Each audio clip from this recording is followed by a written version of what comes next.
húmeda tarde de jueves. ¿Cómo andan?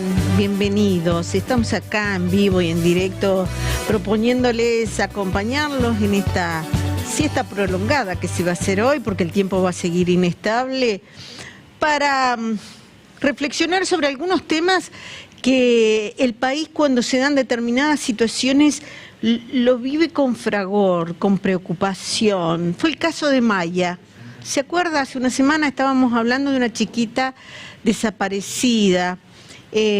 Rápidamente se activaron mecanismos de búsqueda y todo el país, creo que de alguna manera estuvimos pendientes del minuto a minuto, replicábamos en redes y arrimábamos todo lo que podíamos arrimar para acercarnos, para que la mala noticia no llegara nunca. Y afortunadamente se encontró Maya. Y no decimos la línea M, porque hoy ya Maya se llama Maya. Y tiene 7 años. Y es una niña cuyos derechos están vulnerados desde que tomó conciencia de ser en su entorno social. Se llama Maya. Y quizás hoy desaparezca la historia de los medios, historias que duelen, historias que conmocionan, historias a las que hay que arrimarse con mucho respeto, porque nadie tiene con certeza esa piel y esa mente para saber lo que pasan en las largas horas que puede significar vivir 24 horas en un infierno. Voy a saludar a la gente que me está acompañando, porque hoy vamos a hablar de nuestras infancias, aquí, ahora, en nuestra provincia, en nuestro territorio, de nuestras infancias, esos gurises que los vemos, que van a los comedores, que andan corriendo o que andan quizás haciendo su trabajo entre los desechos. Allí donde trabajan sus padres y quizás sus tíos y quizás sus abuelos, en el reciclado de la basura.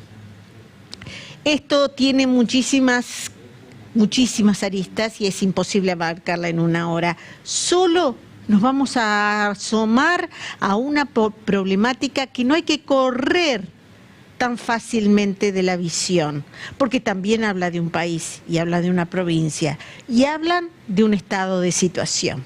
Quiero saludar a quienes ya me acompañan, que tienen la gentileza de estar para ayudarnos a asomar, para asomarnos a esto que es nuestras infancias, su grado de vulnerabilidad, cómo están, qué dicen esos rostros, dónde están, quiénes los ven, quiénes los visualizan. Y bueno, vamos a saludar, estamos con la doctora Maricel Cabrera. Maricel, buenas tardes. Hola Clau, ¿cómo estás? Pero bien, placer. Vamos a contar la historia de vida de Maricel porque la verdad que es un honor que aceptes charlar con nosotros. Gracias por la invitación. Estamos con Cristian Ulián, él es politólogo. Hola Cristian, ¿cómo andás?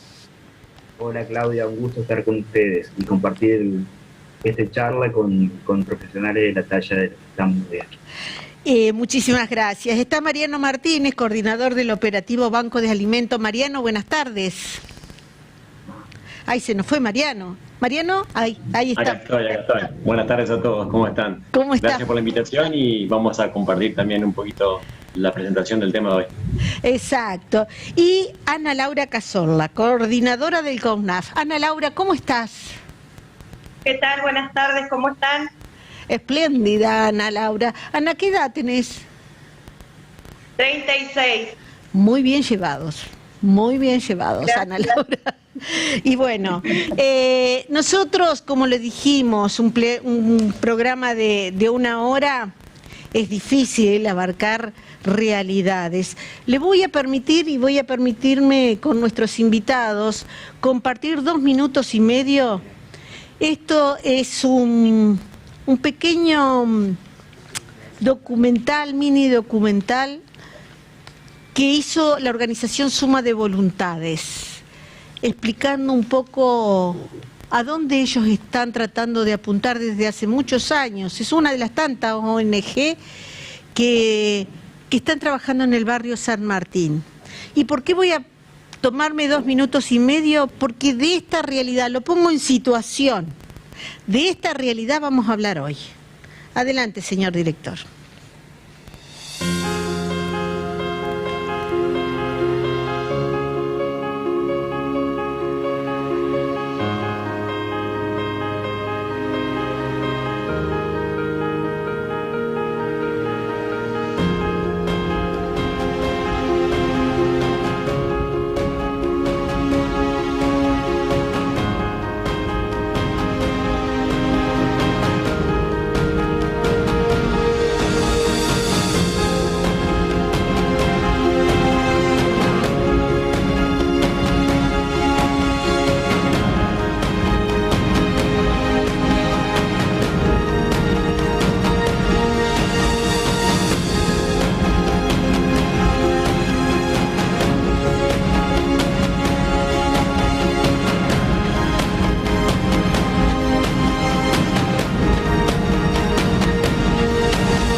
Muchos años estoy acá en el volcadero, soy una más del volcadero.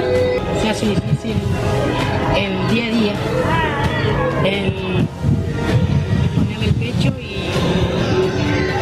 y poder tener para darle a tus hijos.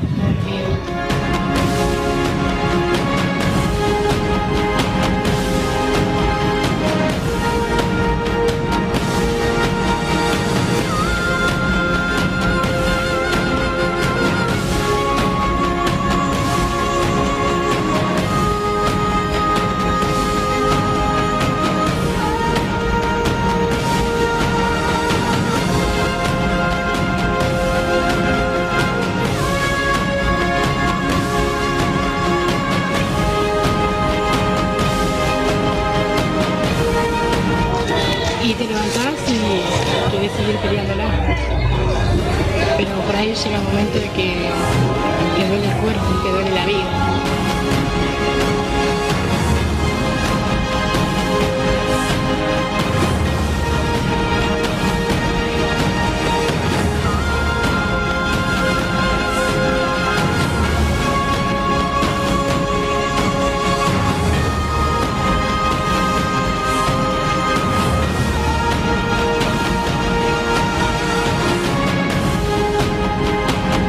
Todos los días volvemos a empezar.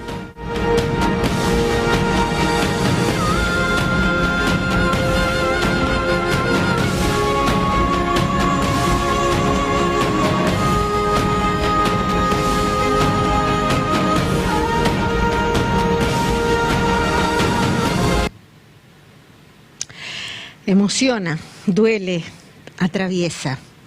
Y yo voy a empezar a dialogar con mis invitados y voy a empezar por Cristian Ulián, que de la conmoción por el caso Maya también reflexionaba a propósito de esto que a veces se miran desde la frialdad de las estadísticas, que a veces no nos aproximan a la realidad tal cual es. ¿No es así, Cristian? Sí, tal cual. Bueno, todavía conmocionado por más que todas las semanas estamos presentes ahí, justamente en ese barrio, como en otros, de la pastoral social, no dejan de conmocionar las imágenes que vemos.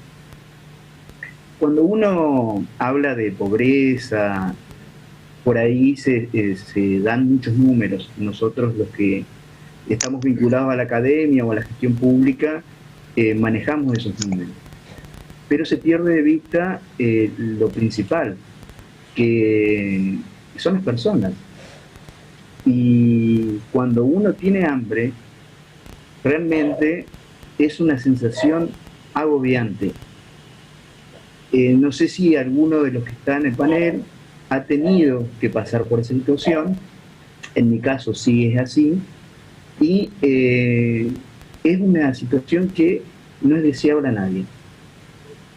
Es una situación en la cual uno no encuentra posibilidades de salir.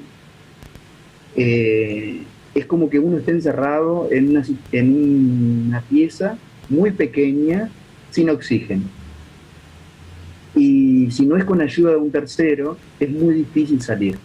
Por eso cuando se habla de pobreza y se habla de situaciones que son como las que ha vivido Maya, hay que tener en cuenta estas características de la pobreza y especialmente del hambre, porque la pobreza es multidimensional y por ahí puede que esa pobreza se manifieste en la ausencia de algún bien o servicio que no llega a una familia o a una persona en particular. Pero cuando hablamos de hambre, estamos hablando de una situación muy extrema.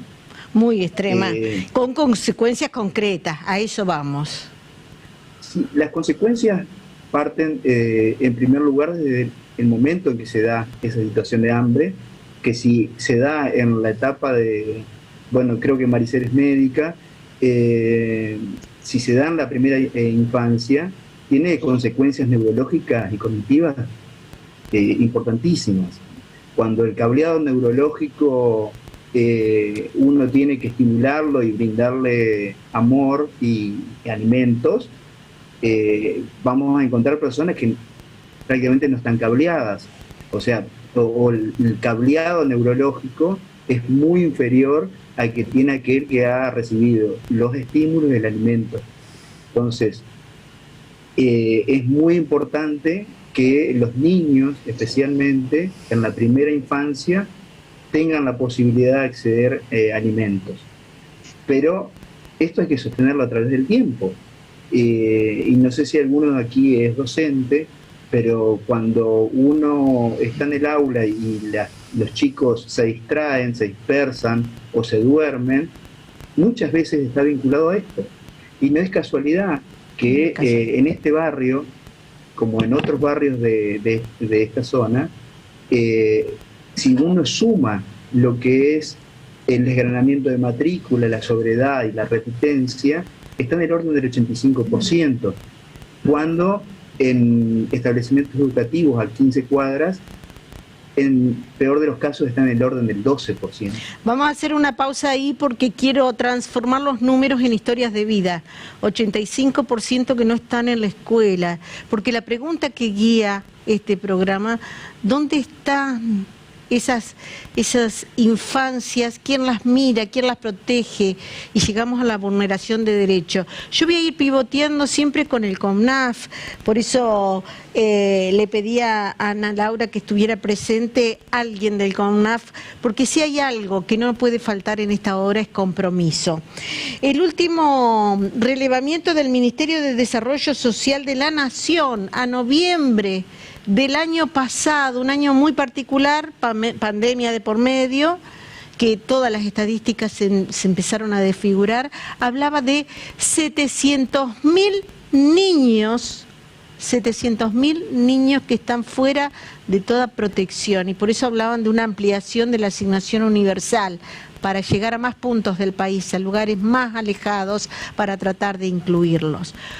¿Cómo es la situación en la provincia, donde queremos saber quién tiene contacto estrecho con esas infancias? Recién decía Cristian, hay un 80% que no está en la escuela y pueden ser hermanitos de hermanitos de hermanitos que están todos en la calle. ¿Cómo hacen ustedes con esta realidad?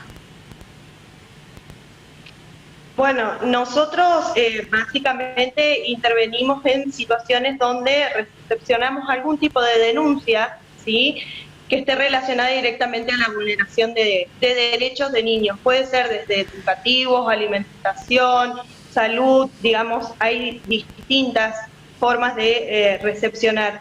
Lo que nosotros hacemos es los equipos territoriales, la Guardia del CONAF, evalúa la vulneración de derechos y en función de eso comienza un trabajo en redes con otras instituciones del Estado dependiendo cuál es la vulneración de derechos, ¿sí? En esta parte, digamos, es importante también destacar el compromiso también de la sociedad de poder denunciar este tipo de situaciones que revisten sobre todo de gravedad y que pueden llegar a poner en riesgo la vida de niños y niñas y adolescentes también. Ana Laura, creo que el trabajo mancomunado está. porque nosotros desde como medio de comunicación hemos tenido la posibilidad, lo vemos a diario, de hacer notas con una multiplicidad de organizaciones que llegan hasta lugares que lo ve, pero el poder tutelar es del Estado, el poder tutelar es del Estado. Y ustedes, me imagino que ante esta cantidad de cifras, que yo insisto y me pongo incómoda al hablar de cifras, porque son niños, niñas que están en hogares y que están invisibilizados. ¿Cómo hacen para enfrentar a diario una visión estratégica para cambiar esta situación?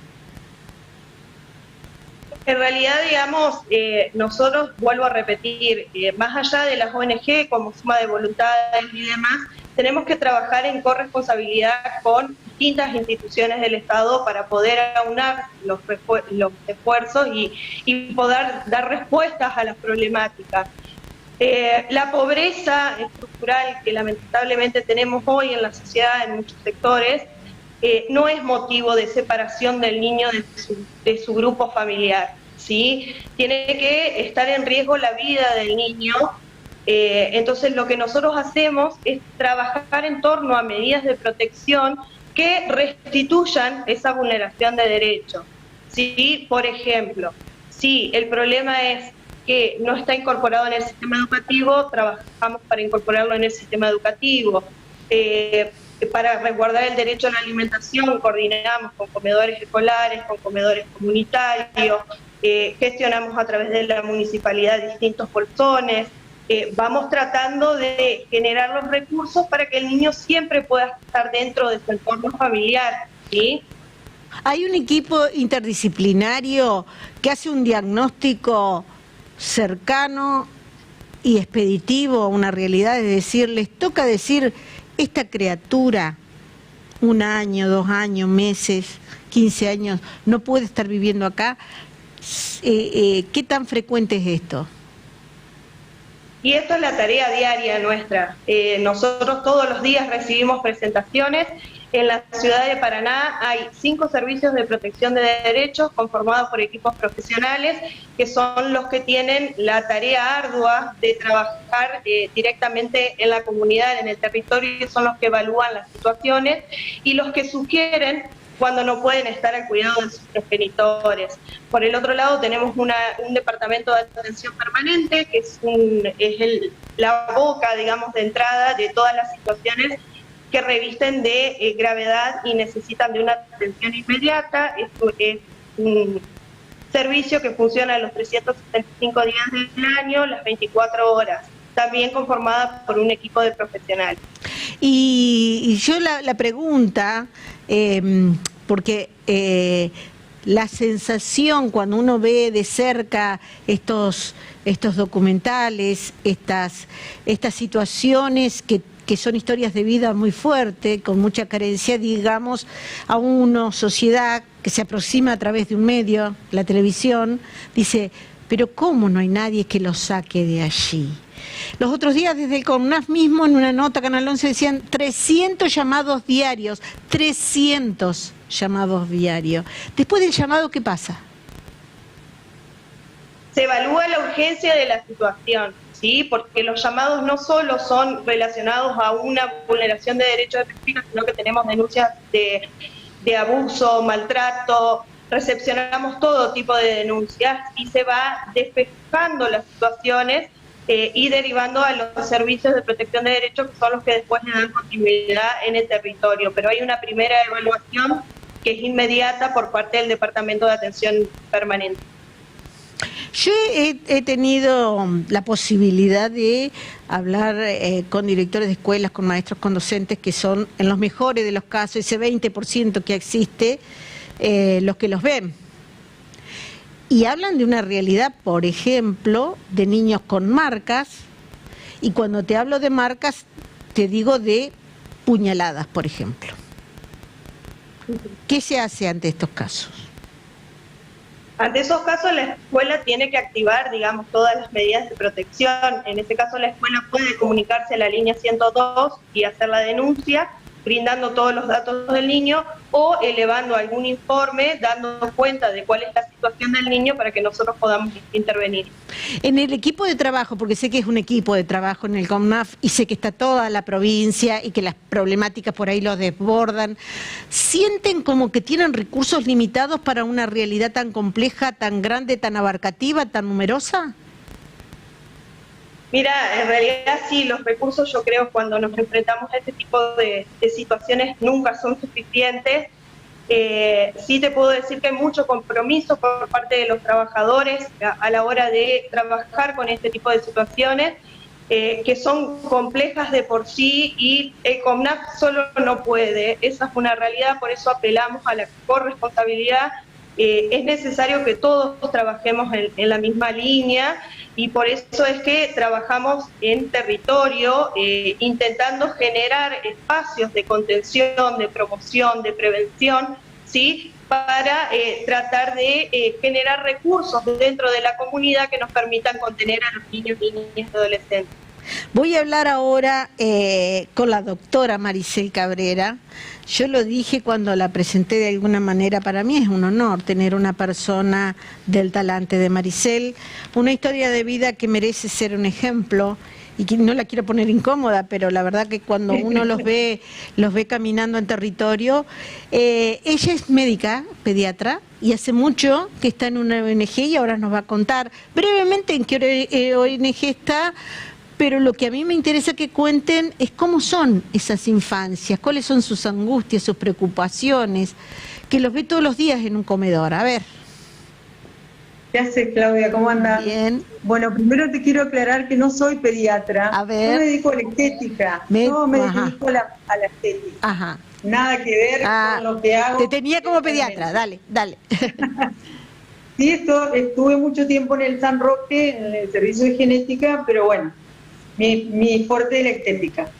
La verdad que ver ese video me provoca, es muy fuerte porque es como ver lo que realmente sucede en Paraná. El que transita la villa y el que se compromete a caminar las calles de la villa, lo tiene que sentir en el corazón, Claudia, porque es como decía el Julián, Cristian, el tema es sostenerlo en el tiempo, porque todos queremos ayudar y colaborar, pero sostenerlo en el tiempo es muy difícil para el que lo hace desde el corazón, como lo hacemos nosotros los voluntarios, ¿no? Vamos a aclarar dónde está tu barrio Los Berros, que es donde está. Estamos en el asentamiento en el barrio Los Berros. ¿Dónde queda? Hay varios asentamientos. Nosotros estamos en el más conflictivo, que es el merendero Nuestros Niños. Está muy cerca de la laguna seca de Los Berros. Y esta es una zona muy conflictiva. Hay una emergencia sanitaria, educacional y social muy importante. Yo en una época tuve contacto con Gabriel Conte, que lo conozco, nos hemos relacionado así laboralmente, y él fue a visitar la zona, o sea que sabe perfectamente el conflicto que nosotros tenemos acá, y es un asentamiento donde no hay luz, no hay agua, tenemos un 89% de niños analfabetos. Si bien hay algunos que están escolarizados, hay un porcentaje alto que si bien van a la escuela, la usan como un sistema de contención, porque ahí es donde encuentran un plato más de comida, no saben leer ni escribir. Nosotros cuando llegamos hace 2 años aproximadamente, ellos comían en el suelo, tenían una dieta pésima, con su básico, o sea, su comida básica era agua con harina o leche con harina, o sea, estábamos hablando de un déficit nutricional muy importante que yo creo que el Estado lo sabía, siempre supo que este asentamiento estaba acá, que está en una crisis de emergencia sanitaria muy grave. Pero bueno, nosotros a través de lo privado, nosotros con algunas empresas amigas, fuimos levantando el cerramiento, se lo pudimos cerrar, le pusimos un piso, bueno, empezaron a adquirir algunas costumbres como lavarse las manos, lavarse los dientes, algunas cosas normales que tienen que hacer todos los niños de Paraná, no lo estaban haciendo. Incluso nos encontramos con muchos problemas bucodentales viejos, nos encontramos con no una desnutrición, pero una malnutrición, una nutrición falsa, a base del carbohidrato. Ellos consumían muchas harinas. Claro. Maricel, la pregunta es la siguiente, y a raíz un poco volviendo al eje, ¿no? La vulneración de derechos, que como está muy bien anclado y va quedando sumamente explicitado, el tema de la nutrición, clave. No, la nutrición es ahí. El tema de la educación, con una exclusión bastante importante. Digo, a la hora de ese vínculo, esa construcción de afectos, sea mamá, papá, o sea cual fuere la construcción de la familia que le toca, quizás un grupo de hermanos, quizás el hogar de una tía, ¿existe alguien que se preocupe y se ocupe de ellos a diario? Es decir, que vea, que controle, que se haga cargo. No. A ver, si bien nosotros no vivimos ahí con ellos, es como decía Anabel ahí en la introducción, nosotros somos parte de la villa. Yo me considero una, o sea, yo siempre los cargo, le digo que yo soy una villera más, porque a mí me encanta estar con ellos, yo comparto muchas cosas con ellos, y la verdad que por ahí ver el abandono que ellos tienen es muy triste, Claudia, ¿me entendés? Es muy triste porque ellos ponen voluntad, ellos ponen toda la mejor. Viste que por ahí siempre dicen, no, porque los negros planeros, porque los planeros. Yo creo que ser pobre es un trabajo tan grande que no te das una idea de lo que es ser pobre. Es un laburo, yo siempre digo, hay que laburar de pobre, hay que ser pobre para saber lo que es ese trabajo que ellos tienen del día a día. Porque es un volver a empezar todos los días. Ahí en el barrio... Siempre estás en el mismo lugar. Sí. Ahí en el barrio Los Berros, digamos, Constitución, familia que regularmente esté mirando dónde están los chicos, chicas, no hay así una cosa formal. No, es muy difícil. Por suerte ese lugar es un lugar donde ellos no tienen acceso afuera, ellos siempre están dentro de ese asentamiento y solamente los que salen a carrear son los mayores. Entonces, ¿qué es acarrear? Salen en el carro. Ajá. A sitiar, a buscar carcasa de pollo, algo que le vaya dando a la gente. Pero los niños en sí siempre están dentro del asentamiento, no se mueven de ahí.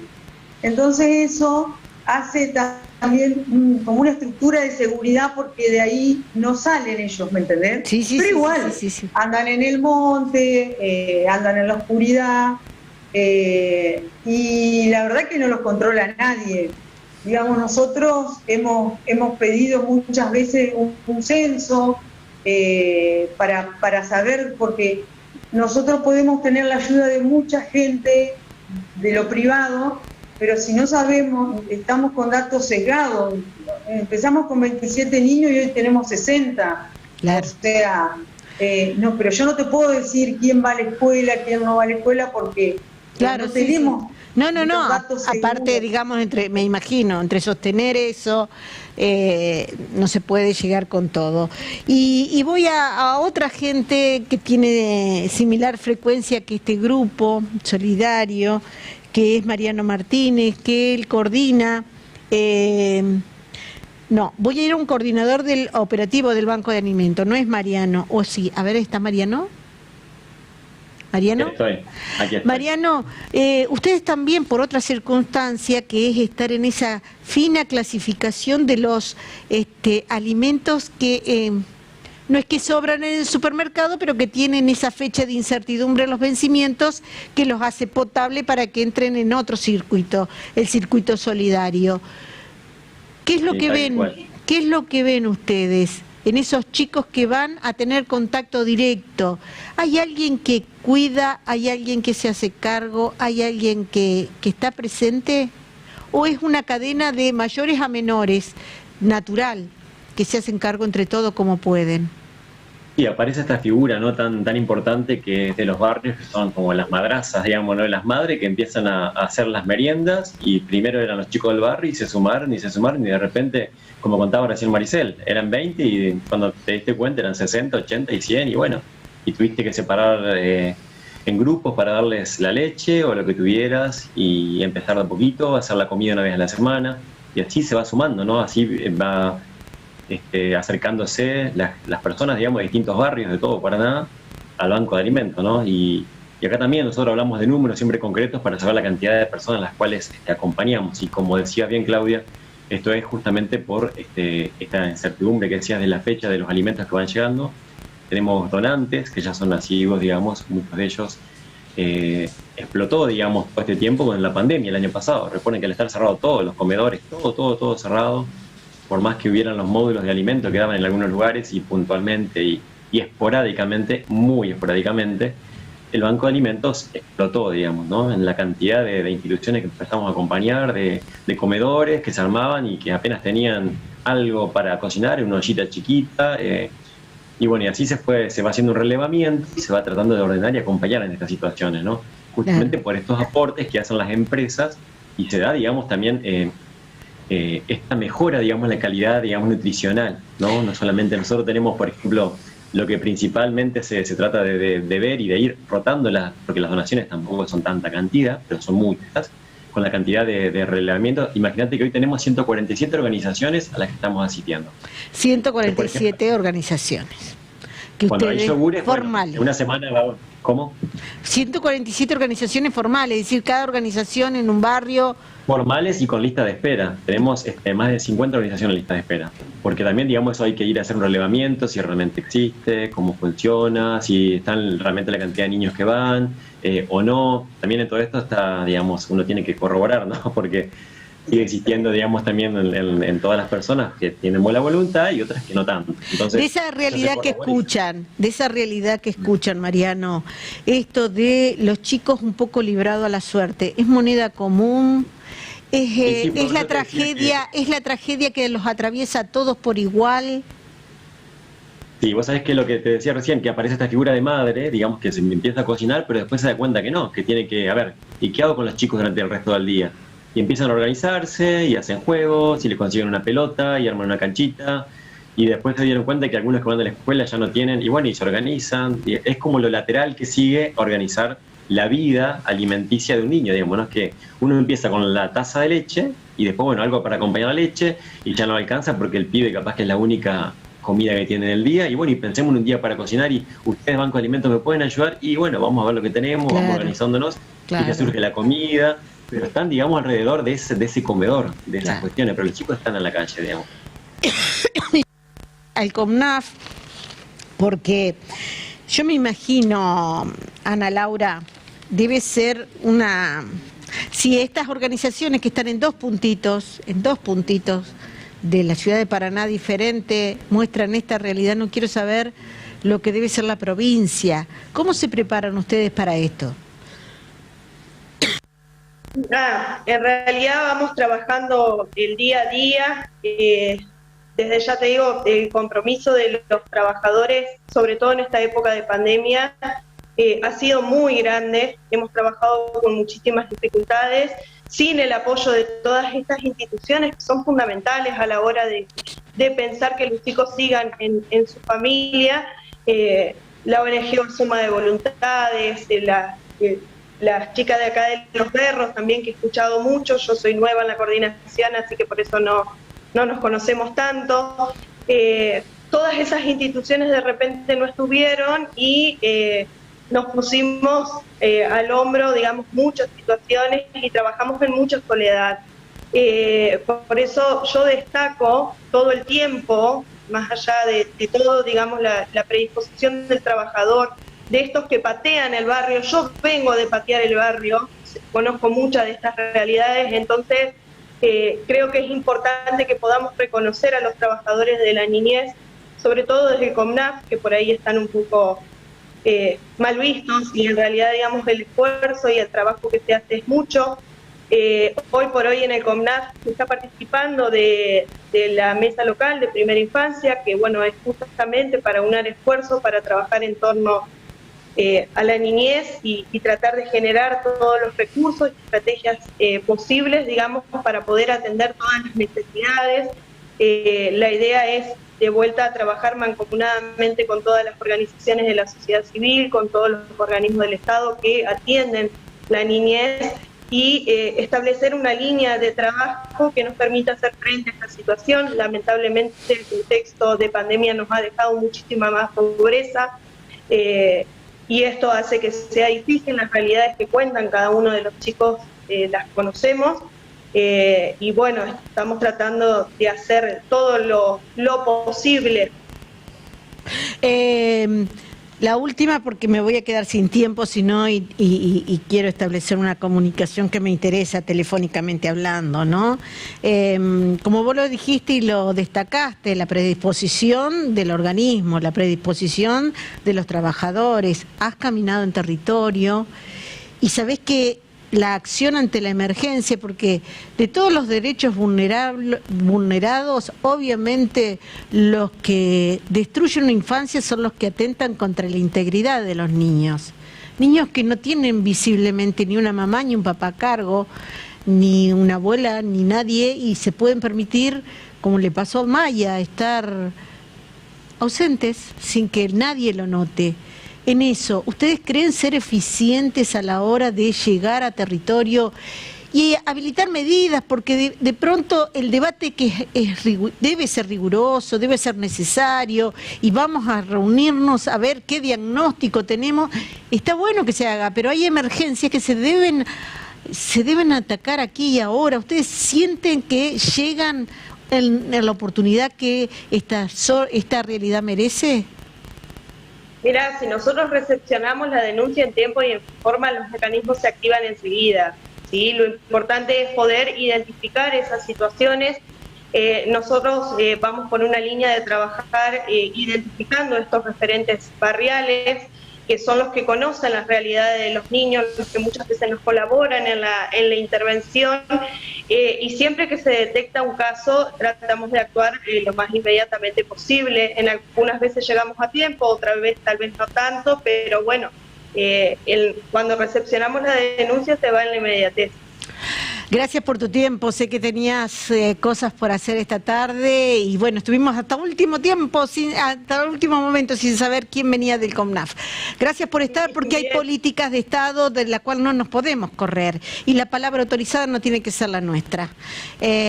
Los niños son los que no tienen tiempo ya para reclamar, porque de ellos ya se ha perdido mucho de ese futuro cuando sus derechos han sido vulnerados de tan chiquitos. Gracias por estar y bueno, será hasta un próximo encuentro. Gracias a ustedes. Nos vemos. Seguimos con nuestros otros invitados, tenemos mucho más. Quiero seguir hablando con Cristian Ulián, que reflexionaba respecto de las estructuras del Estado, respecto de esto, de la información que nos incomoda, de la realidad que en ciertas épocas son incómodas de mirar, y de estas cifras que no podemos asimilar. Según el Ministerio de Desarrollo Social, cifras a noviembre del año pasado, 700.000 niños hay en Argentina que están en absoluta soledad y en una emergencia que necesita el Estado atender. Pausa, volvemos.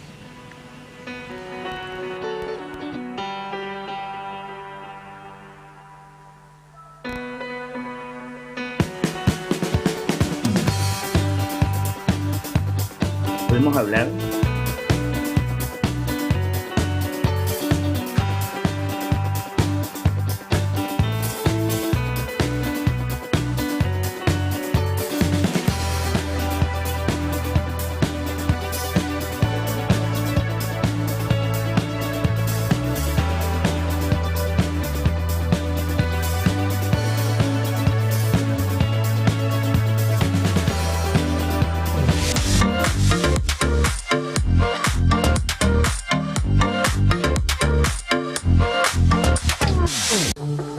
Valoramos la actitud de superarse día a día. Sabemos lo que es transpirar la camiseta para lograr una victoria y que el deporte en equipo nos hace sentir más unidos. Creemos en tu dedicación y elegimos alentarte en el camino. Yapser Seguro a Deportistas, acompañándote en cada entrenamiento, en cada competencia. Yapser Seguros.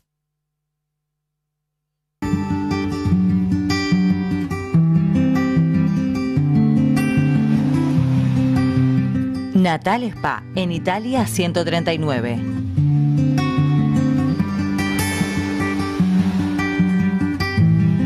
En Natal Spa trabajamos con tecnología de punta para el cuidado de tu piel y tu estética. Averigua el significado de lo auténticamente natural. Encontranos en Italia 139. Natal Spa, un momento para vos. ENERSA te aconseja el uso responsable de la energía. Evita dejar las luces encendidas si no las utilizás. Cambia en forma progresiva los focos comunes por focos LED, ya que consumen menos energía y duran más. Estos son los tips de ENERSA para un uso responsable de la energía. En Centro Remis tenés un coche al alcance de la mano. Sumamos tecnología y servicios. Con solo descargar una aplicación en tu celular podés tener un coche al instante donde estés. Es gratis, es ágil, es Centro Remis. Consultanos 424-8248. Es imprescindible contar con el carnet de vacunación al día. Las vacunas son la mejor protección frente a numerosas enfermedades y además son gratuitas. Los vacunatorios son espacios seguros y están preparados para seguir vacunando, aún en contexto de pandemia. Los chicos de 5 y 6 años deben recibir 3 vacunas y los de 11 años 4. Proteger a tus chicos está al alcance de tus manos. Si buscas vestir bien en cada ocasión, Claro de Luna Indumentaria Femenina. Elegancia y distinción. Ropa sport, alto sport, noche y de ocasión. Claro de Luna, indumentaria femenina. Andes Pasos 250. Gabás y Johnston es un estudio contable tributario que procura la satisfacción integral de clientes, defendiendo los intereses de las pequeñas empresas. Estudio contable Gabás y Johnston.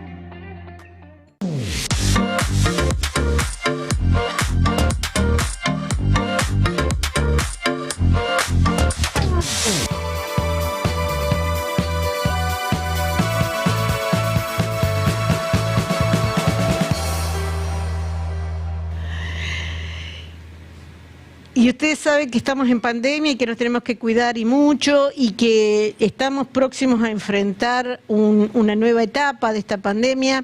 Es por eso que todos los protocolos que nos han enseñado desde hace un año, que tiene que ver con el distanciamiento, tapaboca, si no tenemos que salir, mejor no salgamos, los tenemos que respetar. Es por eso que la Cámara Argentina de la Construcción también ha logrado homologar convenios con las organizaciones que representan a los trabajadores.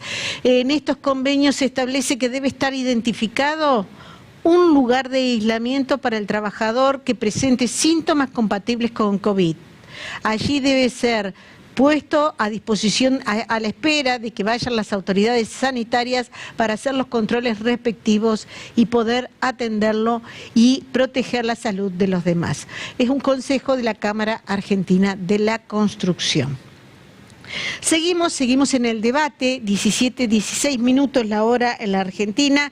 Se incorpora Ana Rosa Llobet, es presidenta de Missile Children Argentina. Ana Rosa, encantada, ¿cómo estás? Estar con ustedes aquí en Paraná. Bueno, ya tuvimos media hora de debate. En este debate está la doctora Maricel Cabrera, de un voluntariado social aquí en un barrio Los Berros, Cristian Ullán, que es politólogo, Mariano Martínez, que es el coordinador operativo del Banco de Alimentos. ¿Y por qué te los presento? Porque cada uno de ellos nos ha facilitado visiones territoriales de nuestras infancias. ¿Quiénes están al lado de ellos? ¿Quiénes lo ven? ¿quiénes se hacen cargo? Vos decías hace muy poco en una entrevista radial que repasé hace muy pocas horas, más o menos hay 800 chicos desaparecidos anualmente. ¿Puede ser esta la cifra en la Argentina? Esa es la cifra que tiene Missing Children Argentina de denuncias anuales, alrededor de 800 anuales, pero hay muchísimos más.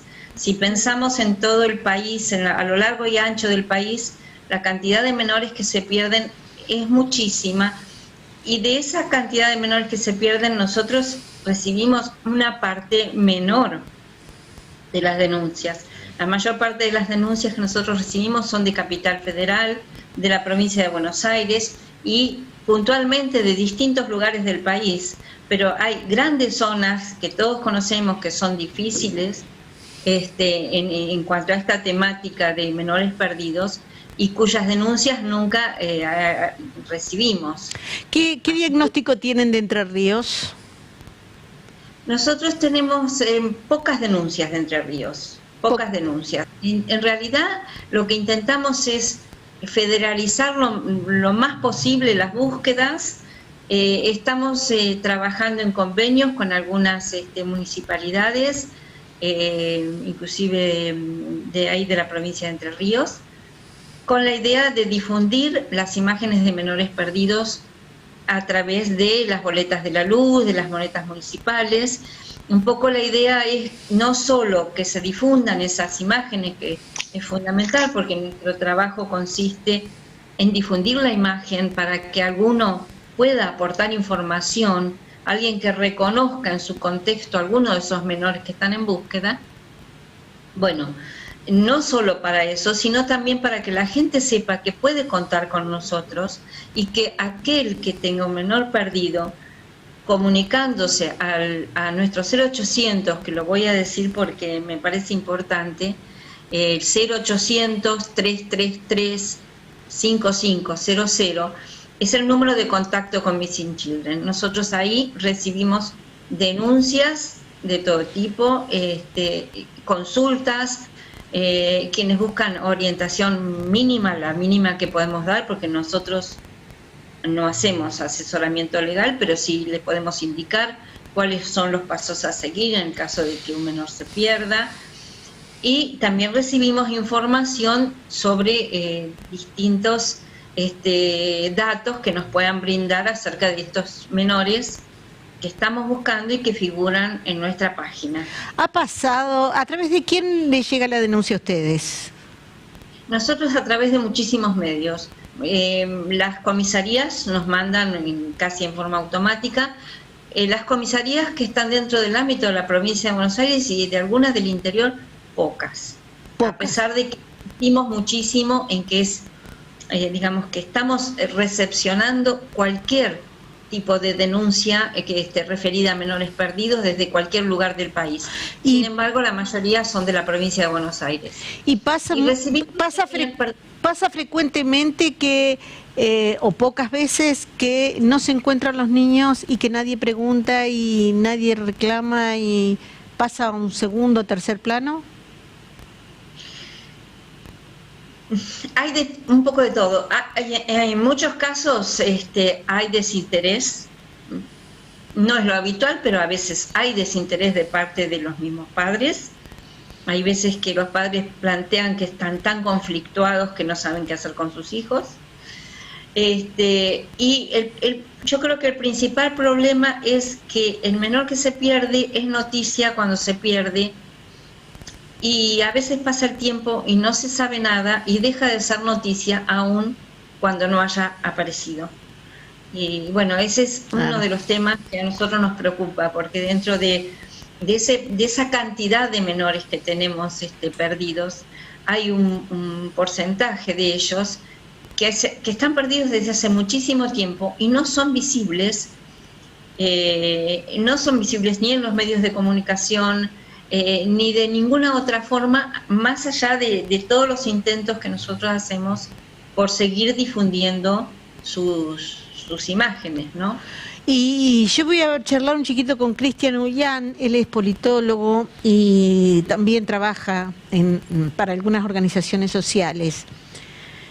Vos hablabas en una columna de opinión los otros días de lo incómodo que puede resultar para ciertos cuerpos estamentales el abordaje de esto públicamente o la exhibición de estos datos, y por otro lado la necesidad de consensuar una línea de acción entre todos, donde no haya grietas, donde no haya, para que el país se entere que tenemos que abocarnos a esto. Redondeame esa idea, Cristian.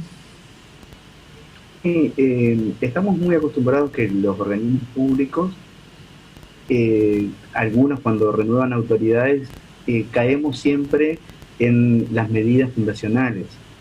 Y también caemos en la situación de que aquellos que ejercen el poder y son tomadores de decisiones solo miran desde su perspectiva. Y hace muy poco tiempo, en una charla con Daniel Innemaratatis, que es un filósofo vasco, él planteaba el conocimiento distribuido. Esto de el compartir el abordaje desde las distintas miradas que tienen los diferentes actores que están vinculados con la problemática que se quiere desarrollar.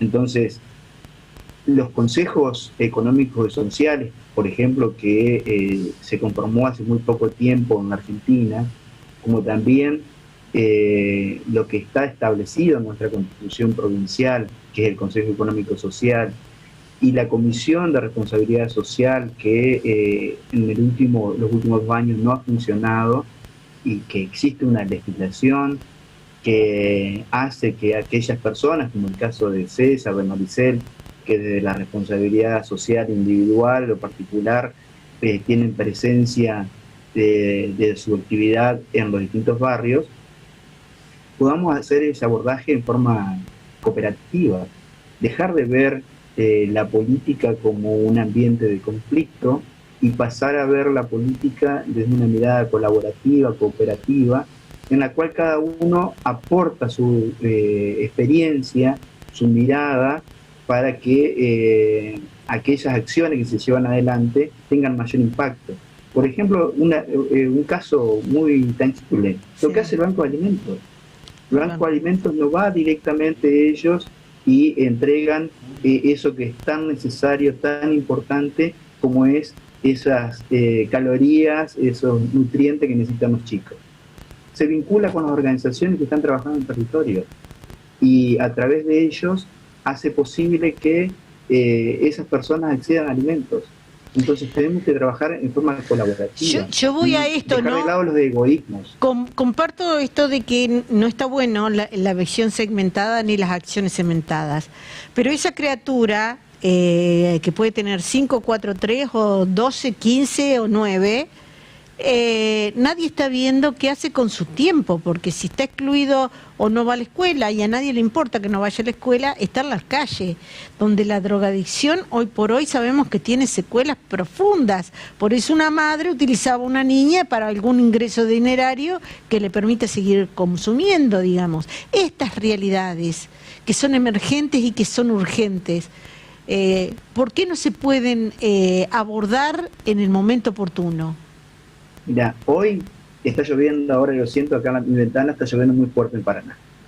Esto desnuda todo lo que son la falta de bienes y servicios que poseen estas personas. Hoy esos chicos, con dificultad, algunos van a poder llegar a su merendero. Las actividades recreativas, deportivas, que por ejemplo hacemos del voluntariado deportivo en alianza con la pastoral social, están suspendidas. Seguramente los libros que tiene Maricel, que ahora tienen la biblioteca en Los Berros, hoy los chicos van a tener dificultad para ir a acceder a una lectura, porque esos libros hay que protegerlos que no se mojen. Las personas que están viviendo en hacinamiento, en las épocas de crisis se acrecientan.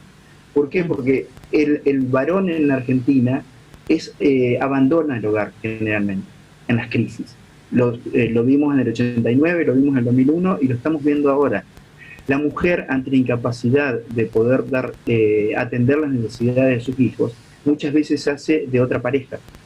En un ambiente, en un hogar, en una casilla que tiene cero infraestructura. Entonces ahí vemos estímulos sexuales tempranos, vemos carencia de todo tipo. Ahí recién Maricel estábamos comentando en la pausa que ellos han conseguido que la empresa de energía haya hecho una prolongación del tendido de luz. La luz. Digamos, cosas elementales que nosotros no, por ahí, ni se nos ocurre no tenerlo. Exacto. Pero esa gente a 15 cuadras de la Plaza Central de Paraná no la tiene.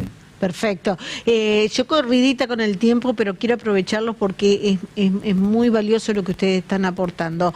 Vuelvo a Misinchildre y la pregunta concreta es, y te hago la misma pregunta que a Cristian, en esta emergencia social que estamos viendo datos y cifras de niños que tienen derechos vulnerados y que están invisibilizados, ¿qué es lo que falla para la efectividad de la acción según tu criterio, según el criterio de Missing Children? Porque ustedes deben estar horas analizando estas situaciones. Sí, nosotros siempre decimos que lo que falla es la mirada, la falta de miradas, el no ver lo que nos está pasando, el no ver que esa criatura está en riesgo, porque cada vez que un menor está a la intemperie, podemos decir, está en riesgo de ser captado, está en riesgo de perderse, en riesgo de tener accidentes, más allá de todas las falencias que tiene una vida en situación de calle, que obviamente eso es tremendo, ¿no? Esa falta de mirada, esa empatía y esa reacción frente a la situación de vulnerabilidad de esos menores es la causa principal de que esos menores se pierdan y corran los riesgos que vemos que corren. Así que nosotros ponemos siempre el acento en esa cuestión.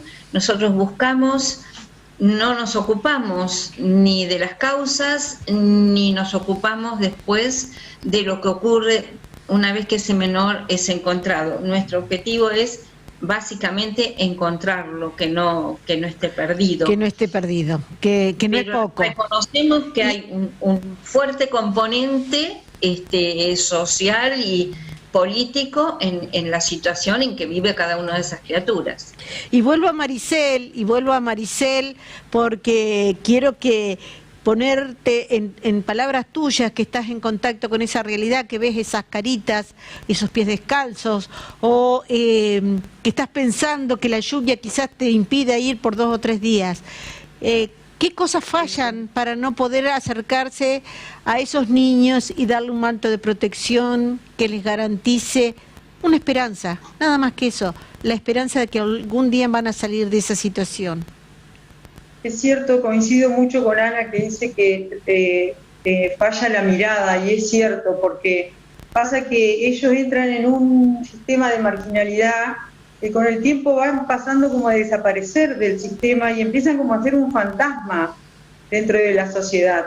Entonces nadie los va mirando, se va naturalizando que el chico pida, que las ONG le alcancen los módulos de comida, que el banco de alimentos le alcance la donación. Entonces yo creo que sí, falla la mirada y falla la estructura del Estado. Si nosotros nosotros no tenemos políticas de Estado. Hablamos mucho de la inclusión, de que se lo tiene que incluir socialmente al pobre, pero en definitiva el mismo sistema lo excluye. Sin ir más lejos, lo que pasó con esta chiquita de Buenos Aires. Nosotros tenemos muchas mallas acá en Paraná, más de lo que uno cree, y el hambre es un problema que duele. Y lo que dice Cristian, tenemos que trabajar sin egoísmo, y lamentablemente estamos muy lejos de trabajar sin egoísmo, porque a nosotros nos pasa, Claudia, que nosotros vamos, trabajamos, tenemos una biblioteca. Nosotros trabajamos con un equipo de Virginia, Estados Unidos, que nos visualizaron a través de las redes, y ellos nos apuntaron mucho con todo el material didáctico. Lorena y Pablo, nosotros somos como amigos ya. Nosotros pudimos montar un aula. Mirá lo que nos pasa. Montamos un aula pusimos bancos, pusimos toda la parte de infraestructura, todo el material que nos donó una empresa de acá de Paraná, una librería grande. También tuvimos una donación de Vancouver, de Canadá. O sea, nos miran desde afuera, pero el Estado, que es el que tiene que estar presente, no está. Sí. ¿No? Entonces, ¿qué es lo que nos pasa? Tenemos toda la estructura, tenemos un techo, como nos pidió el Consejo de Educación, tenemos los materiales, tenemos los bancos, pero no tenemos los docentes. Claro. Entonces, ¿cómo yo hago para un chico que es analfabeto con 13 años incorporarlo a un primer año básico con niños de 5 y 6 años? Entonces, ¿yo qué tengo que pedirle al Estado? Que el Estado me lleve la escuela al asentamiento, es la única manera. La única manera. Yo me quedé sin tiempo, me quedaría horas hablando, porque en tu palabra yo creo que pintamos de la manera más eficiente que se puede hacer en una alimentación horaria cómo trabajan. Y fíjate vos lo que decís tan claramente, tan sencillamente, a través de las redes sociales. Te vieron de Michigan, creo que dijiste, de Canadá, de Vancouver, y dijeron, ahí Barrio Los Berros, en Entre Ríos, Argentina, necesitan, y se pusieron en acción. Exactamente. Y se pusieron en acción. Tiene que estar en acción una vez más. Quien quiera oír, que oiga. O sea, hay oídos predispuestos, escuchan. Los oídos que no están predispuestos... Quiero decir dos cositas. Me están echando, a ver, chiquitas, ajá. 2 segundos, que es destacar el accionar y el trabajo incansable de Florencia y Alejandro, que son mis cocineros, son los que llevan adelante. Ahí estaban en una foto. Ellos son como el alma del asentamiento. Sin ellos es imposible hacer todo lo que hacemos. Ellos son como la parábola de... No soy muy católica, pero hay una parábola, ¿viste? Que se multiplican los peces. Bueno, Flor tiene esa capacidad y esa sabiduría de multiplicar los platos, que no sé cómo lo hace, pero realmente lo hace, y para mí es un ejemplo, y yo estoy muy orgullosa, y los quiero, y siempre les digo que los amo, porque ellos son muy importantes, y hay que hacérselo ver, y hay que felicitarlos. Por eso aprovecho este medio, para felicitarlos a ellos, que sin ellos no podríamos haber logrado todo lo que hemos logrado, más allá de las donaciones, del Banco de Alimentos y de todo lo que hemos avanzado hasta el día de hoy. Para mí Alejandro y Florencia son un ejemplo para la sociedad y son un ejemplo de superación. Y ahí hay que poner la mirada, Claudia. Ahí hay que poner la mirada. Que en primera persona los felicito a través tuyo, le deseo la mejor y estaremos como siempre hemos estado, muy cerquita de ustedes. Siempre encontramos el momento de acercarnos a todos ustedes. Gracias por permitirme esto, acercar miradas de gente que está en contacto directo con nuestras infancias, que están invisibilizadas, como ha quedado explicitado en muchos momentos de la vida. Punto final, 17:35, estuvimos en vivo aquí en el debate, los espero. El próximo jueves tendremos otro tema tan importante como este, aquí en nuestra casa, Canal 11. Muchísimas gracias, tengan buenas tardes. A pesar de la lluvia, haremos torta frita.